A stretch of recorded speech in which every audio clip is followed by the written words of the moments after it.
Good morning. Welcome to Pause and Pivot Thursdays in our series for Inspired Wellbeing, brought to you by the Life and Work Connections.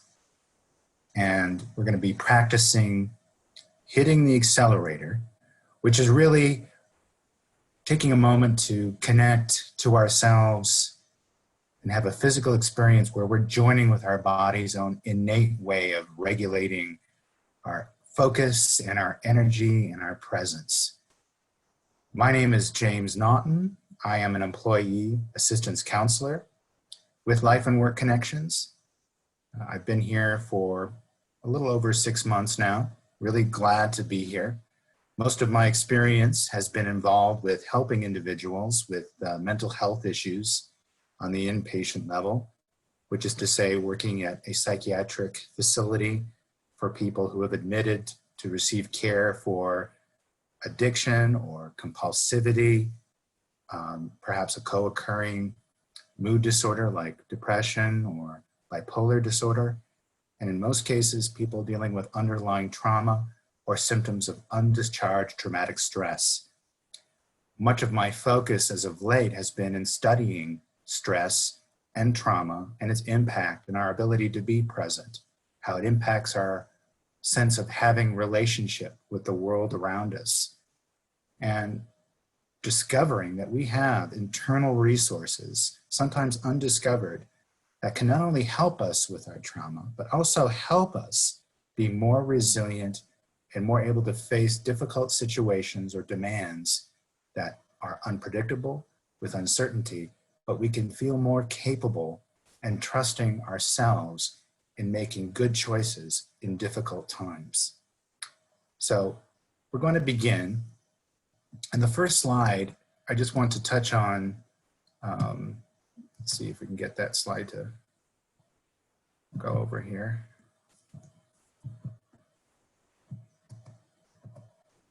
Here we go.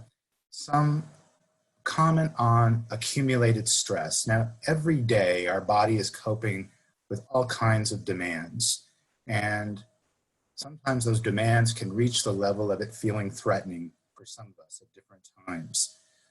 And chronic stress, where these demands are repeatedly at a consistently high level, that really can exact a great toll on our body and our mind.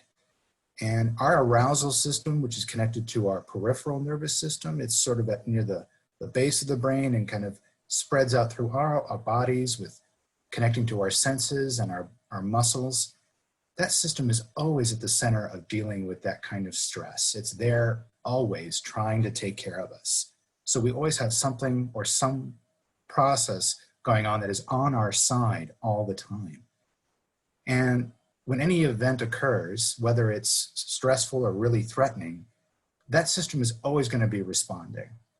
And certainly the more responsive that system is, the more we can deal with stress. Now, when we join with it, like we're going to do today, that's what we are going to do with this kind of concept of embodifulness. That means we're not just going to be aware that we have a physical system that's taking care of us all the time, helping us meet demands, but we're going to purposefully and intentionally connect to that system, observe it, and follow it. And when we do that, we are supporting that system in a very powerful way. We are seeing ourselves. We are bearing witness to who we are, and we're holding that in a very precious and curious way. And that really is powerful.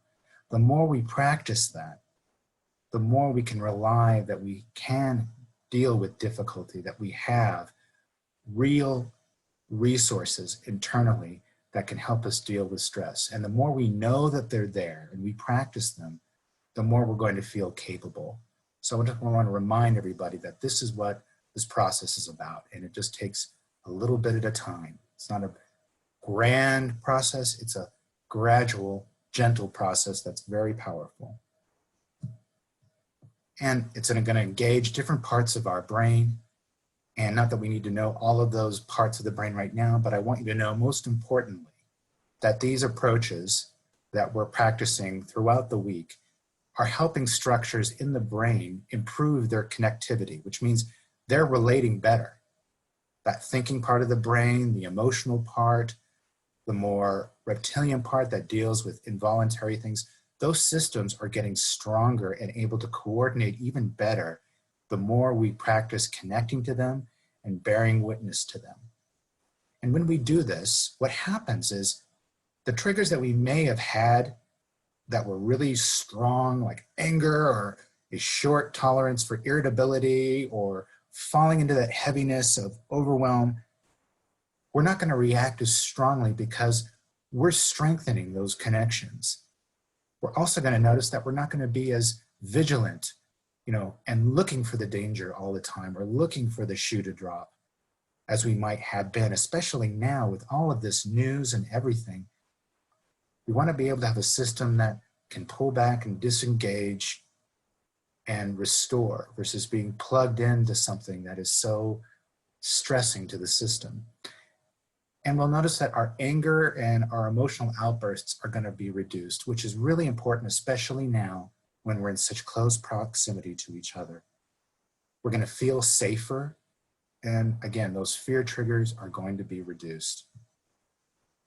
And so it's really amazing. I just want to say one more time that when we are going to practice observing and connecting to the inner experience, we're going to be listening and wondering what our body wants to do and even hold that wondering in our mind as we connect to it today.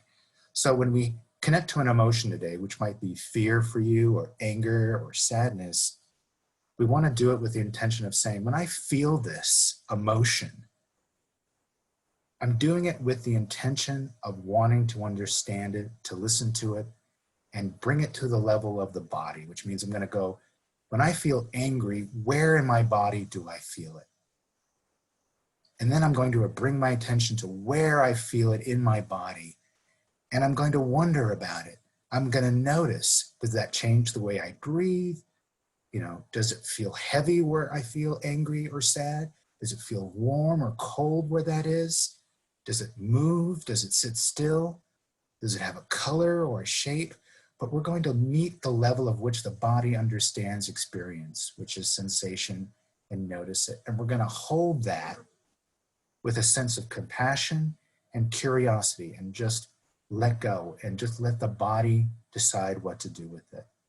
It's really quite amazing what we're participating in and what we are doing. And what's most powerful about it is, in terms of that word power, power is that sense of knowing that we can be accountable for our own reality, our thoughts, our body, our emotions, our behaviors. We have that capacity, even when difficult times come up. And that's what true power is. It's not from getting that from things outside of ourselves to feel powerful. It's that knowing inside viscerally that you can. And this is what these exercises are intended to create and foster for you. So let's do that. So we're going to do this exercise today called the lightning rod exercise. And you can do this by sitting in your chair, or you can stand up, and you invite yourself to do one or the other. You don't have to stand to do this, but you want to make sure in either case to have both feet connected to the floor and just holding that there, because the ground is going to be the earth is kind of like that ground for us. Okay, so I'm going to stand up for this and make sure that you can still see me. Back up right here. So what I want us to do right now is just kind of check in with our body and say, what emotion is predominant for me right now? Is it sadness? Has it been fear? Has it been anger? Some of us hold on to anger very tightly, or we hold on to fear and we try to outrun it by being busy. So instead of trying to outrun it, let's meet it and give it a direction that the body will take care of. So I want you to be aware of any kind of heavy emotion that you might have been holding on to for some time, and certainly most of us have. I want you to bring your attention to that feeling or to some experience that's connected to that emotion. And not an extreme emotion in the sense of it being a very large event, but just something that you can practice with today. So I want you to allow yourself to picture whatever it is, that feeling that you're having, noticing that feeling of whether it's anger, sadness, or hurt, or pain. And I want you to say, where do I feel that emotion in my body? I wonder where that is, or where do I feel that emotion the most? And it's just our body's way of telling us what a feeling is. It gives a physical experience to emotion. So for some of us, that might be a heaviness, it might be a tightness, it might be rigidity, or something that feels very closed or heavy. So let's bring our attention to where we might notice those sensations and bring your mind to them and just connect to that feeling in your body. And for me, when I do that, I'm connecting to a conversation I had with my sister where I wanted to do more than just talk. I wanted to hug her, but I couldn't. And that brought up some sadness for me. So I feel that right now, just right here, just above my upper abdomen or just below my sternum, just in the center. I feel this kind of heaviness and tightness. And it has kind of a shape. So I want you to connect to that feeling and just wonder about its shape, its color, its texture, where it is, and just put your hand where you find it. I'm going to put my hand right at the top of my abdomen because that's where I'm feeling that sadness. And it feels heavy and tight and kind of cold. And now that we've located it, what we can do then is bring our attention back to our feet. And I want you to just notice the ground beneath your feet. And the feet are just letting us know that the ground is stable, that it's solid, that it's not going anywhere. And I want you to just even imagine that those feet, the bottom of your feet have roots that go into the ground. And the earth is going to hold this pain for us. We're going to transfer that pain into the ground, like a lightning, strikes and grounds into the earth. So I want you to start with your feeling in your feet. Move through your feet like you're going to go up an elevator and just notice your ankles. Move through your calves like you're going up an elevator. Move up to your knee, to your thigh, to your hips, until you meet where that feeling is. Okay, meeting that feeling of that emotion in your body. And then I just want you to imagine taking a little piece of it. And now we're just going to carry that little piece back down through our hips, through our legs, past our knee, and into the ground. And you're going to visualize just leaving it there. And once you've left it there, I want you to repeat this 2 or 3 times right now. Let's do this for about 30 seconds together. Just repeating, going up to the sensation, into your body, where that emotion is, and grounding it and putting it into the earth. Let's do that now.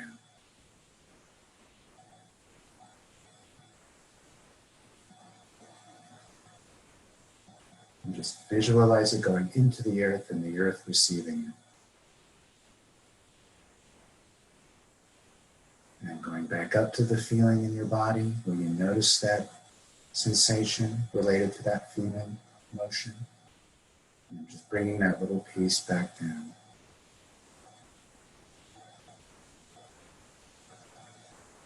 You can do it as fast or as slow as you want.